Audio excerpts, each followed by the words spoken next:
మన ప్రభువును మన రక్షకుడైన క్రీస్తు నామములో మీ అందరికీ సర్వశుభములు కలుగునుగాక.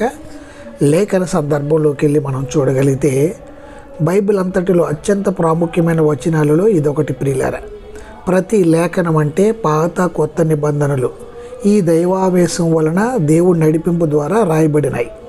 ప్రపంచమంతటిలో బైబిల్ లాంటి గ్రంథం వేరొకటి లేదు.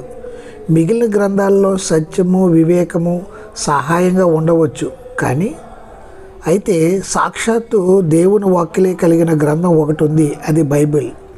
ఇది దైవావేశం వలన కలిగినదని బైబిల్లోని ప్రతి మాటను మనం పూర్తిగా నమ్మవచ్చు. ఇది నిజంగా దేవుని సొంత వాక్కు ప్రియులారా.